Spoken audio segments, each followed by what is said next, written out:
You've seen toys come to life in Toy Story. Coast is clear. Now, kick your children's paranoia into overdrive with the exact same premise, but for video games. All clear. The arcade's closed. Wreck-It Ralph. Travel to a fantasy world where video game characters interact with each other. And an even bigger fantasy where kids leave the house for some place called an arcade? Arcadie? Instead of yelling racial slurs at each other on Xbox Live. In this charming dystopia where living, feeling game characters spend their lives trapped in an endless cycle of violence. We've only been plugged in a week! And every day it's climb the building and fight bugs! Climb the building, fight more bugs! Yikes. Now I feel really bad for the guys inside Dark Souls.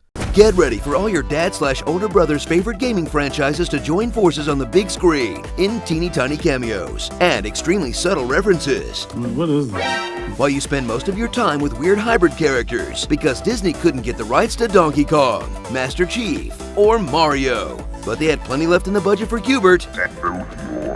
And, Tapper? Hang on a second, you had the rights to Sonic the Hedgehog and you made Tapper a main character? Meet Sarah Silverman, an incorrigible PG version of Sarah Silverman. Duty? Who is secretly a princess because Disney can't veer too far off brand. She'll race down the path of self-acceptance with the help of Wreck-It Ralph, a bad guy who's tired of being bad, I don't want to be the bad guy anymore. who runs away to become a good guy, I could be a good guy if I wanted to. which is bad for these good guys. But when our good bad guy realizes being bad is good if he's bad for good reasons, he can save the good guys from the real bad guy by being good at being bad. I'm bad, and that's good.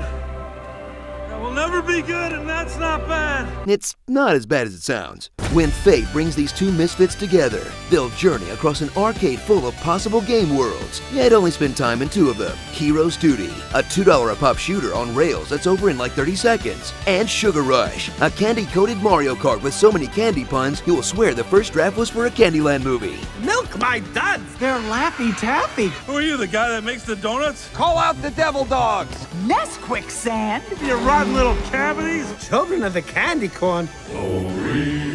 I'm hungry.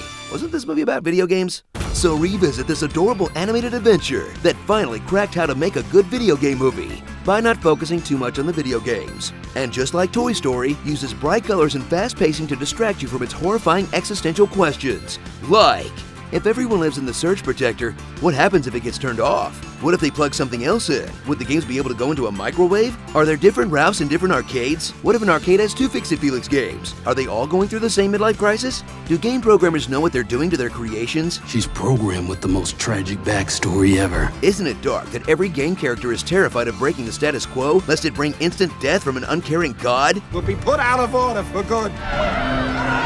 And what the hell video game is Skrillex from?